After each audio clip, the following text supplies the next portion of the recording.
ယောက်ဟာကိုဘလောက်ထိမ့်သိမ့်နိုင်တယ်လေအံ့ဩစရာကောင်းတဲ့လူတစ်ယောက်အကြောင်းပြောမှာပါနော်အဲ့ဒီလိုအံ့ဩစရာကောင်းတဲ့လူတစ်ယောက်အကြောင်းကိုဘာကြောင့်ပြောရတယ်လဲဆိုတော့အတုယူစေခြင်းနဲ့စိတ်နဲ့ပြောမှာပေါ့နော်လူငယ်တွေအတွက်ပေါ့အဓိကအင်မတန်ထိမ့်သိမ့်နိုင်တဲ့လူပဲအဲ့ဒီလူကဘယ်သူလဲဆိုတော့ဘုရင်တော်မြတ်စွာဘုရားဝေလုံအကြောင်းတိုင်းမှာသတင်းသုံးတော်မူခြင်းခါကာလရာဇဂျိုမြို့တဲ့တတိအမျိုးတစ်မျိုးမှာ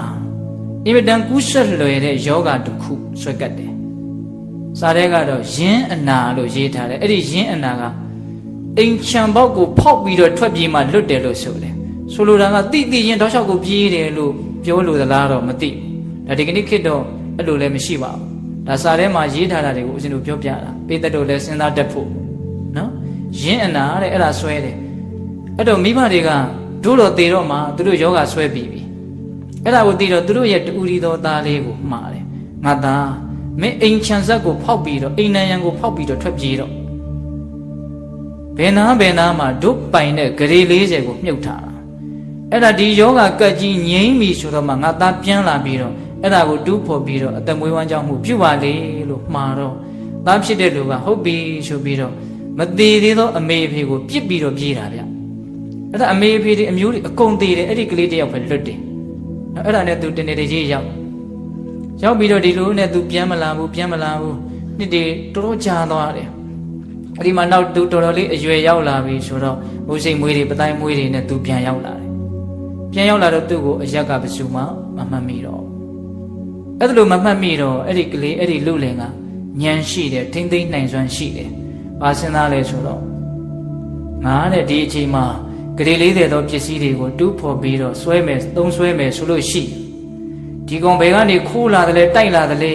ငါ့ကိုဘယ်သူမှယုံကြည်မှာမဟုတ်ငါဘက်ကထောက်ခံမဲ့လူလဲငါတယောက်မှအခုမရှိတော့ဘူးတက်တည်လေအဲ့ဒီတော့ငါနဲ့ဒီပစ္စည်းတွေပဲရှိတာအဲ့တော့ဒီအချိန်မှာငါထုတ်ယူသုံးဆွဲမယ်ဆိုရင်ငါအကြီးအကျယ်ဒုက္ခရောက်လိမ့်မယ်သူသိတယ်နော်သူထုတ်ယူမသုံးဆွဲဘူးအဲ့ဒါနဲ့ဘာလုပ်လဲဆိုတော့အောင်အေးနိုင်တယ်စောင့်စည်းနိုင်တယ်ဂရေ40သောပစ္စည်းရှိနေတယ်နော်အဲ့ဒါသူဘာလုပ်လဲဆိုတော့အလုတ်လိုက်ရှာတယ်ကျွန်တော်ဘာလို့မြင်ရမလဲပေါ့အဲ့တော့ရက်ကဝိုင်းပြီးတော့ပေးတယ်မင်းခုမှရောက်လာတယ်ကွာကဲအဲ့လိုဆိုလို့ရှိရင်မင်းရစော်လို့ကွာမင်းကိုတို့လာကဝိုင်းပေးမယ်ရစော်ဆိုတာကဦးစင်ကနားလေအောင်ပြောလိုက်တာပါစာထဲမှာပါတာကတော့အိယာထားခြင်းရောက်ပါပြီထားကြပါဆွမ်းနေပါလိချက်ကြပါအလုတ်တွေဝင်ကြပါပြင်းမနေကြပါနဲ့လို့သူကလမ်းမှာလိုက်ပြီးတော့နှိုးဆိုတာတဲ့အမဒီကနေ့ခေတ်အဲ့ဒီလိုလူမျိုးတောင်ရှိသင့်တယ်လို့ထင်တယ်နော်ကြားတဲ့လူတွေတတိယရင်ကောင်းတာပေါ့ဟုတ်လားအဲ့ဒါလိုလိုက်ပြီးတော့အော်လာအဲ့ဒီလူလင်ကအဲ့ဒါလိုအော်ရင်းနဲ့တနေ့တော့ဗိမိတာရမင်းကြီးကလေတာပတင်းဖွင့်ပြီးနန်းတော်ကနေပြီးတော့အဲ့ဒီလူလင်ရဲ့အတန်ကိုကြားလာကြားတဲ့အခါကျတော့မင်းကြီးကတကိုယ်ကြီးရေရွတ်တယ်ဒီပုဂ္ဂိုလ်ဟာပစ္စည်းဥစ္စာအင်မတန်ပေါ်တဲ့ပုဂ္ဂိုလ်ပဲအတန်ကိုနားထောင်ပြီးတော့သိတာတော့ဗိမိတာရအဲ့ဒီအတတ်ပညာသူ့မှာရှိတယ်သိလားဗိမိတာရအဲ့ဒီလိုမင်းကြီးကဒီပုဂ္ဂိုလ်ဟာပစ္စည်းပေါ်တဲ့ပုဂ္ဂိုလ်ပဲပစ္စည်းဥစ္စာသိချမ်းသာတဲ့ပုဂ္ဂိုလ်ပဲလို့ပြောတော့အဲ့ဒါကိုဘုရင်ကြီးရဲ့မိဖုရားတွေကတယောက်ပေါ့နော်မောင်မကြီးတယောက်ကကြားတဲ့အခါကျတော့မင်းကြီးတယောက်ကိုသွားအဲ့ဒီကောင်တော့ကိုလိုက်ရှာသူဘယ်သူလဲဘာလဲသိအောင်လုပ်ခဲ့အဲ့ဒါနဲ့အဲ့ဒီလိုပြန်လာတယ်အရှင်မအင်မတန်ဆင်းရဲပါတယ်ရက်စော်လုပ်ပြီးတော့စားနေရခိုးကိုရမရှိတူးတဲ့တကောင်ကျွတ်တမျက်နှာပါအဲ့မင်းကြီးကိုသွားပြီးတော့သရဥတင်တယ်ရှင်မင်းတရားအဲ့ဒါပစ္စည်းသိပ်ပေါ်တဲ့လူမဟုတ်ပါဘူးတဲ့သိပ်ဆင်းရဲတဲ့လူပါတဲ့မင်းကြီးကဘာမှမပြောဘူးစိတ်ပဲနေတယ်နောက်2ရက်3ရက်လောက်နေပြန်ရောအဲ့ဒီပုဂ္ဂိုလ်ရဲ့အတန်ကြားပြန်ရောကြားတော့မင်းကြီးကမနေနိုင်ဘူးပြောပြန်တယ်ပစ္စည်းဥစ္စာသိပ်ပေါ်တဲ့လူပဲဒီလူအဲ့ဒါလူမျိုး3-4ကလောက်ပြောတော့ဒီမောင်မကြီးကစိတ်ဝင်စားတယ်မင်းကြီးအလကားမပြောဘူးပစ္စည်းဥစ္စာမရှိဆင်းရဲတဲ့လူပါလို့ပြောတဲ့ကြားတဲ့ကဒီအတန်ကြားတိုင်းသူပစ္စည်းသိပ်ပေါ်တဲ့လူလို့ပြောနေတယ်အဲ့ဒါနဲ့ဘာလုပ်လဲဆိုတော့အရှင်မင်းတွေကကျွန်တော်မျိုးမကြီးသွားပြီးတော့စုံစမ်းမရရှိဒါကြောင့်ရိတ်ခါများချီးမြှင့်တော်မူပါအဲ့ဒါနဲ့သူ့ကိုအစပြား1000ပေးလိုက်တယ်သွားစုံစမ်းချီဆိုအဲ့ဒါမောင်မကြီးကလဲတယ်ဗျာဘာလို့ဆိုသူ့ရဲ့အရွယ်ရောက်တဲ့သမီးကိုခေါ်သွားတာနော်ခေါ်သွားပြီးတော့အဲ့ဒီလူဘယ်နှနေလဲအကုန်စုံစမ်းပြီးတော့ဒီပြင်အိမ်တွေမှာတဲပေးရစီလို့ပြောတော့ဒီပြင်အိမ်ကလူတွေကတို့အိမ်မှာလူတွေများတယ်ဟိုမှာဂုံဘဂောတကဆိုတာအဲ့ဒီလူလင်ရဲ့နာမည်ကဂုံဘဂောတကသူကတူဦးလေးသမားသူတွေသွားပြီးတော့တဲကြဆိုတော့သားမိ2ယောက်အိမ်ရောက်လာ ကုံမာဂောတကတနာကျင်တာတဲ့လူဆိုတော့ကြိုက်တဲတာပေါ့လေဒါပေမဲ့တရက်ဖယ်ရမယ်နော်အဲ့ဒါနောက်တရက်ရောက်တယ်လေသားမိနှစ်ယောက်ကမသွားဘူးအဲ့လိုနေနဲ့ဘာလို့တုံးဆိုတော့အဲ့ဒီလူကတယောက်တည်းနေရတာဆိုတော့ဘယ်ကောင်းကောင်းမွန်မွန်ချက်ပြုတ်စားနိုင်မလဲအဲ့ဒါဒကမာကြီးကအလေကြီးဆိုတော့ဟုတ်လားအကုန်လုံးချက်ပြုတ်ပြီးတော့ကျွေးတာဗျာအဲ့ဒီတော့သူကလည်းပဲအတုံနဲ့တန်ရုံးစင်နေဖြစ်2ရက်3ရက်တော့ခင်ဗျားတို့မသွားသေးဘူးလားအဲ့လိုနဲ့နောက်တော့ဦးဇင်းတို့စားတဲ့ပါတဲ့အတိုင်းအတိအကျတွေမပြောတော့ပါဘူးဗျာဟုတ်လားသူသမီးနဲ့ရသွားရောဆိုပါစို့ဟုတ်လားအေးအဲ့လိုသမီးနဲ့ရသွားပြီဆိုတော့မှမောင်မကြီးကဘာလုပ်လဲဆိုတော့ဘုရင်မင်းတရားကြီးကိုလှမ်းပြီးတော့အကြောင်းကြားတယ်ခုဒီလိုနဲ့သူတို့နဲ့တပေါင်းတစည်းတည်းဖြစ်သွားပါပြီ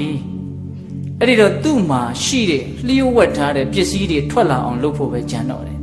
ဒီလူကဘာမှမသိဘူးဟုတ်လားအဲ့ဒါနဲ့ဘာလုပ်လဲဆိုတော့ငါဘာလုပ်ရမလို့ပေါ့အဲ့တော့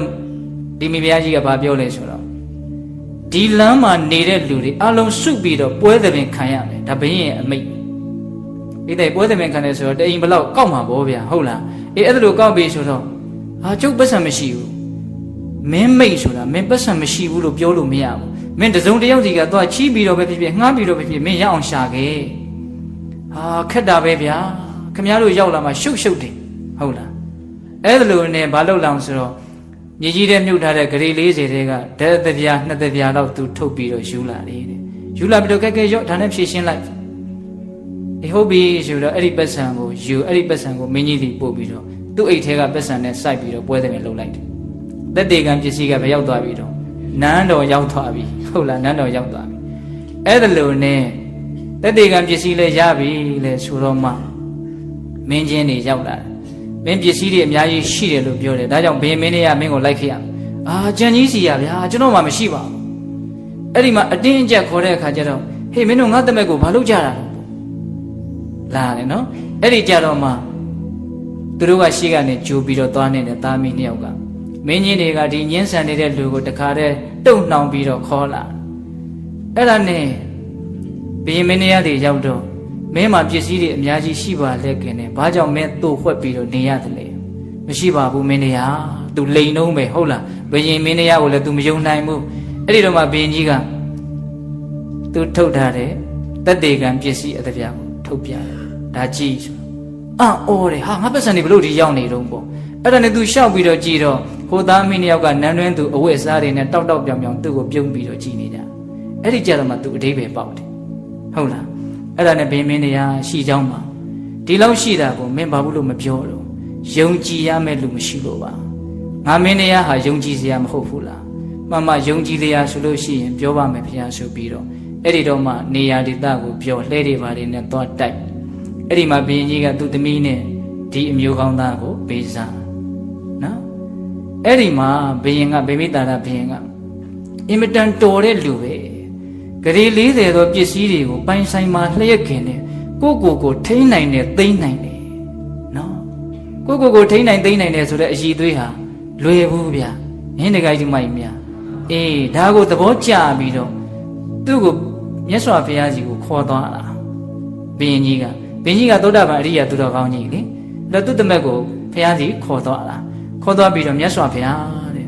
ဒီလောက်တီကြည်တဲ့လူစောင့်စည်းနိုင်တဲ့လူကိုဘုရားကျွန်တော်မျိုးကြီးမတွေ့ဘူးပါဘူးတဲ့အဲ့ဒီမှာအကြောင်းစုံမြတ်စွာဘုရားကိုလျှောက်တယ်လျှောက်တော့မှမြတ်စွာဘုရားကတခါကြီးဒီသူတော်ကောင်းဟာကိုစောင့်စည်းနိုင်တယ်မှန်တယ်တဲ့လောကမှာမတရားမှုတွေနဲ့အသက်မွေးဝမ်းကြောင်းမှုပြုတာ